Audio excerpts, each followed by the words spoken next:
नमस्कार साथियों, स्वागत है आप सबका संविधान के अनुच्छेद नंबर 1 में। दरअसल अनुच्छेद 1 तो हम करेंगे ही करेंगे, लेकिन थोड़ी देर आप मेरी पूरी बात सुनिएगा। दरअसल हम अगर किसी भी एग्जाम्स की तैयारी करते हैं या फिर हम भविष्य में तैयारी करने वाले हैं या हम पढ़ाई कर रहे हैं 6 से लेकर किसी भी आगे किसी भी कक्षा में, पॉलिटिकल साइंस हमारा सब्जेक्ट है, या फिर हम भारत के एक सशक्त नागरिक बनना चाहते हैं, तो हमें हमारे देश के नियमों के बारे में जानकारी होनी चाहिए। दरअसल इस क्लास में हम बात करेंगे संविधान के आर्टिकल नंबर 1 की, लेकिन हमारे संविधान में जो है 395 आर्टिकल बनाए गए और अब उनकी संख्या बढ़कर लगभग 470 के आसपास हो गई है। तो एक सज्जन पुरुष को, भारत के सशक्त नागरिक को, जानकार नागरिक को आर्टिकल्स के बारे में जानकारी होनी चाहिए, क्योंकि यहाँ से हमें अपने अधिकार, अपने दायित्व, अपने कर्तव्य, अपनी ड्यूटी और सरकार के कर्तव्य, सरकार के विभाग और सरकार के सभी अंगों के बारे में पूरी जानकारी मिलती है। जैसा कि आपने सुना होगा कि पूरी दुनिया का सबसे बड़ा संविधान क्या है, वो है भारत का संविधान। इसमें इतने सारे आर्टिकल्स हैं, इतने अनुच्छेद हैं, इतने भाग हैं, इतनी अनुसूचियां, बहुत सी चीजें हैं और काफी डिटेल में लिखी गई है। तो वो कई बार समझ पाना कई बार बहुत कठिन होता है। तो इस समस्या का समाधान इस क्लास में और आगे आने वाले सभी आर्टिकल्स में आपको मिलता रहेगा। जो भी शब्दावली आपको समझ में नहीं आती है, आप इन वीडियोस को देखिए, आपको सब कुछ समझ में आ जाएगा। इन वीडियोस का मतलब क्या है? दरअसल ये आपका आर्टिकल तो 1 है, पहला आर्टिकल है, लेकिन इसका ये मतलब नहीं कि आखिर है। आज के बाद से रेगुलर बेसिस पर मैं आपके साथ एक वीडियो शेयर करता रहूंगा, जिसे आप किसी भी समय देख सकते हैं, जो कि आपका रिकॉर्डेड फॉर्म में आपको मिलता जाएगा। अगर मैं आज की स्पेशल डेट की बात करूं कि मैं ये रिकॉर्डिंग कब कर रहा हूं, तो ये मार्च साल 2026 के अंतिम दिनों की रिकॉर्डिंग है। ध्यान रहे, मार्च 2026। मैं यहां पर लिख देता हूं, जो बच्चे बाद में रिकॉर्डेड देखेंगे, मार्च साल 2026, मार्च के महीने के अंतिम दिनों में ये रिकॉर्डिंग आपकी हो रही है। और ये आर्टिकल सीरीज यानी कि संविधान के अनुच्छेद नंबर 1 से लेकर 395 तक सभी आर्टिकल आपको मैं धीरे धीरे प्रतिदिन उपलब्ध करवा दूंगा। यहां पर एक आई बटन है, आई बटन पर आप क्लिक करेंगे तो इसकी पूरी प्लेलिस्ट आपको मिल जाएगी, यानी कि आप एक साथ सभी आर्टिकल देख सकते हैं। बहुत अच्छे से आपको समझ में आएगा, एक एक शब्द आपको समझा दूंगा। यानी कि जो उम्मीद थी, जो संविधान निर्माताओं ने सोचा था, वो सारी बातें आपके साथ मैं शेयर करता हुआ चलूंगा इस सीरीज में।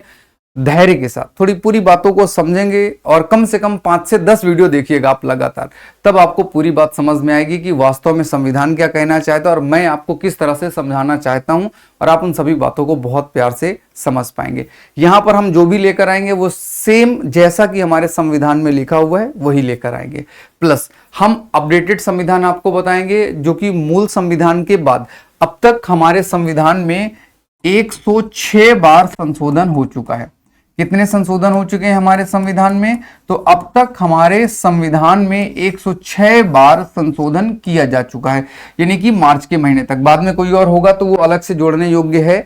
अगर नहीं हो रहा है अभी, तो आपके लिए ये जो मैं पढ़ाऊंगा ये पूरा अपडेटेड आपको फाइल पढ़ाऊंगा। जैसे अभी प्रतिदिन एक वीडियो दूंगा, तो अगर हम 395 ही माने, वैसे तो 400 450 से ज्यादा आर्टिकल है, तब भी एक साल से ज्यादा की सीरीज है। अब एक साल के दौरान अगर कुछ संशोधन होता है तो वो मैं आगे आपको जो है ऐड करके आपको उपलब्ध करा दूंगा। तो चलिए अब शुरू करते हैं। आपका समय बिल्कुल भी जो है जाया नहीं करूंगा, लेकिन ये जरूरी था, आपका मेरे प्रति भरोसा बना रहे और मैं आपको वही चीजें पढ़ाऊं जो आपको जरूरी है। शॉर्टकट में बता दूं, क्योंकि ये पॉलिटिक और आर्टिकल पढ़ाते हुए लगभग 10 साल हो गया है, तो भरोसा रखिएगा, जो है चीजें आपको बेहतर मिलेंगी, सबसे अच्छी मिलेंगी और आपके काम की मिलेंगी। आइए शुरू करते हैं। संविधान का पहला आर्टिकल यानी कि अनुच्छेद नंबर 1, ये हमारे संविधान के भाग नंबर 1 का आर्टिकल नंबर 1 शुरू होता है। आर्टिकल नंबर 1 यानी कि इसका नाम है संघ का नाम और राज्य क्षेत्र। पहला जो हमारा आर्टिकल है वो क्या कहता है? आर्टिकल यानी कि अनुच्छेद नंबर 1 क्या कहता है? भारत अर्थात इंडिया राज्यों का संघ होगा। यहां जो शब्द लिखा है, अगर हम इसका इंग्लिश वर्जन देखें तो वहां लिखा है India that is Bharat shall be union of state. अगर आप एग्जाम के पॉइंट ऑफ व्यू से दे रहे हैं तो बस एक शब्द याद रखेंगे, आपको इंडिया शब्द पहले लिखना है। इंडिया, इंडिया, इंडियन नहीं, India that is Bharat shall be union of state. राज्यों का क्या होगा? राज्यों का समूह होगा। यह बात याद रखनी है, आपके एग्जाम में ये पूरा आर्टिकल पूछ सकता है। अब हम एक एक शब्द यहां पर समझेंगे तो हमारे लिए ये बहुत आसान, भी मैं इसको हटा देता हूं जो मैंने लिखा है, क्योंकि हमें समझना है संविधान का आर्टिकल। चलो भैया, अब आर्टिकल की बात करें तो सबसे पहले शब्द है भारत अर्थात इंडिया। कहने का मतलब संविधान सभा में डिस्कस हुआ कि भाई संविधान के जो है हम जो लिख रहे हैं ये देश का नाम क्या रखा जाए, तो सबने कहा, किसी ने कहा हिंदुस्तान रखा जाए, किसी ने कहा जो है भारत रखा जाए, अलग अलग विचार दिए। फिर बाद में सहमति इस बात पर बनी कि हम इंडिया और भारत दोनों रख लेते हैं। जो हमने अंग्रेजों से लड़ाई लड़ी वो इंडिया के परिप्रेक्ष्य में लड़ी। कालांतर में और उससे इतिहास के बारे में अगर हम पढ़ें तो हमारे देश का नाम भारतवर्ष था, तो हम अपना इतिहास भी नहीं छोड़ना चाहते और हमें जो नया नाम मिला था उसे भी हम छोड़ना नहीं चाहते थे। सिंधु घाटी सभ्यता और सिंधु नदी की वजह से इंडस आया, क्योंकि सिंधु को लोग इंडस बोलते थे, फिर इंडस के पास रहने वाले इंडीज, और वही बिगड़ता बिगड़ता इंडिया बन गया, तो अभी हमारे लिए इंडिया नाम है। भारत और इंडिया एक है, तो पहली बात क्लियर हुई कि हमारे देश का नाम क्या है, संविधान के आर्टिकल नंबर 1 में बता दिया गया। दूसरी बात करें, अगला शब्द है राज्यों का संघ होगा। देखो छोटी सी बात है, लेकिन इसी में अगर हम लिख दें राज्यों के संघ तो ये मैटर बदल जाएगा। राज्यों के संघ का संबंध अमेरिका से है। अमेरिका का मतलब क्या है कि वहां के राज्य किसी भी समय अपने देश से अलग हो सकते हैं, लेकिन भारत में क्या लिखा है, राज्यों का संघ, अर्थात हमारे देश में पहले संघ बना है और संघ के बाद राज्य बने हैं। हमारे देश में क्या है, भारत में क्या है, तो भारत का नियम यह है कि पहले देश बना है और देश के बाद राज्य बने हैं, अर्थात राज्य देश से अलग नहीं हो सकते हैं। हमेशा हमेशा हर एक क्षेत्र को भारत का हिस्सा रहना पड़ेगा। अगर हमारे देश में पंजाब है, हमारे देश में केरल है, हमारे देश में सिक्किम, हमारे देश में गोवा है, तो वो किसी भी कंडीशन में भारत से अलग नहीं हो सकते हैं, वो भारत का हिस्सा रहेंगे। अमेरिका की बात करें तो अमेरिका का सिस्टम यह है कि भैया वहां के जो स्टेट्स हैं वो कभी भी जो यूएसए है उससे अलग हो सकते हैं। अलास्का चाहे कि अब मैं अमेरिका का हिस्सा नहीं रहूंगा तो वो अपने आप को क्या कर सकता है, अलग कर सकता है। हमारे देश में ऐसा कोई सिस्टम नहीं है, अर्थात भारत राज्यों का संघ होगा। तो यहां से एक तो हमारे नाम को क्लियर कर दिया कि हमारे देश का नाम क्या होगा, दूसरा हमारे जो राज्य होंगे यानी कि जो स्टेट्स होंगे उनके बारे में भी बता दिया गया। लेकिन यहां पे एक शब्द है राज्य। अब ये राज्य का मतलब क्या, राज्य किसे कहा जाए, तो इसके लिए संविधान में अनुसूची नंबर 1 भी बनाई गई है। वहां पर 3 खंड अलग से दिए गए हैं, एक है जिसमें राज्यों के नाम है, एक है जिसमें जो हमारे केंद्र शासित प्रदेश है उनका नाम है, और अनुसूची नंबर जो हमारा 1 है उसी का तीसरा खंड है, कोई क्षेत्र अगर भारत सरकार अधिग्रहित करे तो वह उसका हिस्सा होंगे। बट अभी हमारे देश में ऐसा कोई है नहीं जिसको हमने अधिग्रहित किया। जो भी हमने अधिग्रहित किया वो पूरे या तो राज्य बन गई या केंद्र शासित प्रदेश। जैसे हमने आजादी के बाद गोवा को या ना माहे कराईकल को, सिक्किम वगैरह को, बहुत से क्षेत्रों को जो है अधिग्रहित किया, कुछ को युद्ध में जीता, कुछ में जनमत संग्रह कराया, तो वो सभी अभी भारत के पूर्ण हिस्से हैं, तो अधिग्रहित वाली कोई बात नहीं है। लेकिन इसके बारे में क्लियर किया गया है कि राज्य का मतलब क्या होगा, तो राज्य की 3 श्रेणियां जो होंगी वो इसी आर्टिकल 1 में समझा दिया गया। बड़ा प्यारा हमारा संविधान है, हर एक बात को क्लियर कर देता है। देखेंगे यहां पे लिखा है राज्य और उसके राज्य क्षेत्र वे होंगे जो पहली अनुसूची में दिए गए हैं। अब भैया ये पहली अनुसूची में क्या दिया गया है, तो वो भी आपको बता देता हूं। अनुसूची 1 में श्रेणी बताई गई है, कौन कौन सा होगा। आगे कहा गया भारत के जो राज्य क्षेत्र हैं उनमें क्या क्या आएगा, जो आपने राज्य क्षेत्र कहा कौन आएगा, तो राज्यों के राज्य क्षेत्र। राज्यों के राज्य क्षेत्र यानी कि वर्तमान में 28 राज्य हैं, कौन कौन से, यूपी, एमपी, बिहार, झारखंड और आपके जो भी 28 राज्य हैं। फिर इसके बाद खंड 3 में ही पहली अनुसूची में निर्दिष्ट संघ राज्य क्षेत्र यानी कि यूनियन टेरिटरी, जिनकी संख्या अभी कितनी है, 8, चाहे जम्मू कश्मीर है, लद्दाख है, चंडीगढ़ है, दिल्ली है और पांडिचेरी है, लक्षद्वीप है, दादर नागर हवेली और आपका अंडमान निकोबार, ये 8 आपके राज्य हैं। प्लस तीसरा देखो ये राज्य की श्रेणी है, कभी पूछा जाए कि अनुच्छेद नंबर 1 में किस राज्य की कितनी श्रेणी दी गई है, तो 3 ऐसे अन्य राज्य क्षेत्र जो अर्जित किए जाएंगे, यानी कि किसी भी क्षेत्र का जो हम एक्वायर करें, अधिग्रहण करें, ये सब भारत का हिस्सा होंगे।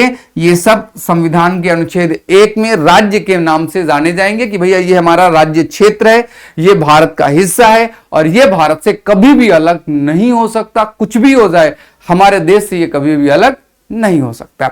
आगे बात करें, हमारे देश में अभी फिलहाल वर्तमान में इस तरह से राज्य बने हुए हैं। अब ये ज्योग्राफी का थोड़ा सा पार्ट है, लेकिन फिर भी आपको अपने देश के राज्यों के नाम और राजधानियों के नाम आपको याद होने चाहिए, क्योंकि एग्जाम्स में भी पूछा जाता है और जानकारी एक सशक्त व्यक्ति को होनी चाहिए।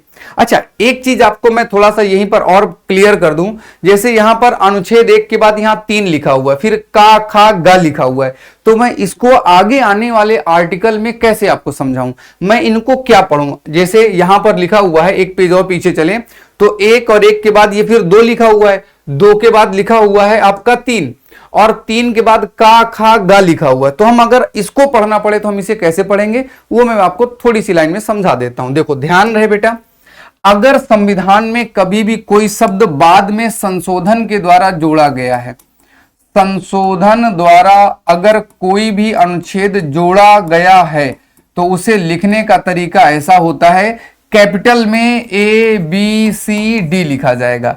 जैसे एग्जाम्पल के रूप में आर्टिकल 21A, इसका मतलब ये अनुच्छेद बाद में पक्का पक्का जोड़ा गया है। जैसे आर्टिकल नंबर 51A, यानी कि ये आर्टिकल आपका बाद में जोड़ा गया है। हाँ, इसके आगे हो सकता है ऐसा भी लिखा हो, ऐसा लिखा हो, तो ये अगर ये लिखा तो इसका मतलब ये बाद में जोड़ा गया है, ये पहले से संविधान का हिस्सा नहीं था। जैसे लिखा हो 338A, यानी कि ये आर्टिकल बाद में जोड़ा गया है, पहले से आर्टिकल नहीं था। जैसे ये लिखा हो, जैसे ये लिखा हो, तो ये आर्टिकल आपके बाद में संशोधन के द्वारा जोड़े गए 100%।